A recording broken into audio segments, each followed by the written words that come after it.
లేకుండా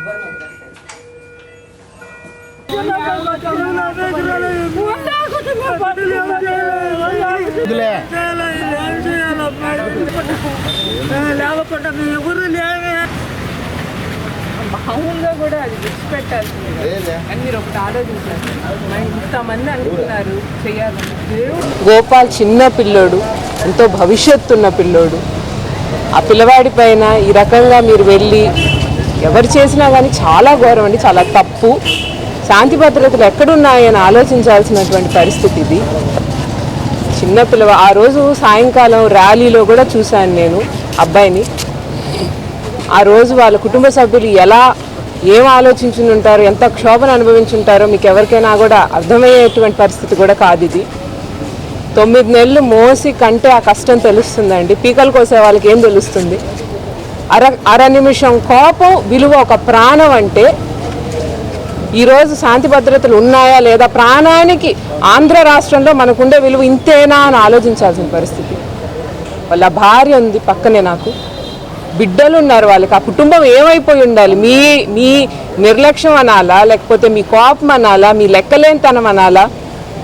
ఆ పని చేసి తప్పించుకోగలం అనుకున్నారు చూడండి, అక్కడ బాధేస్తుంది. అంటే శాంతి భద్రతలు లేవా?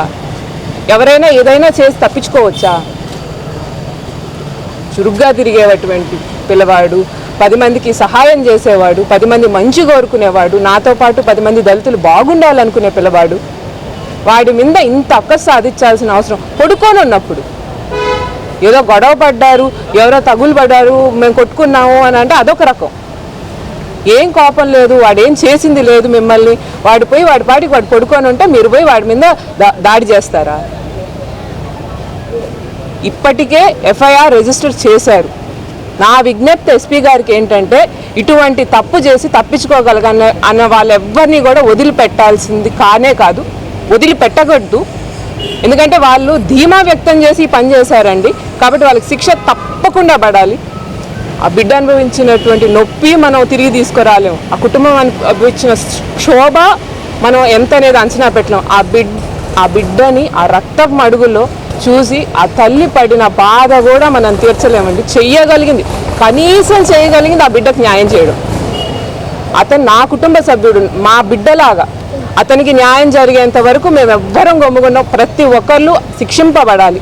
ఈ తప్పు చేసిన వాళ్ళు నేరస్తులు ఈ తప్పు చేయడానికి ఇంకొకసారి భయపడేలాగా వాళ్ళకి శిక్ష పడాలి. అదే నేను కోరుకునేది పోలీస్ డిపార్ట్మెంట్.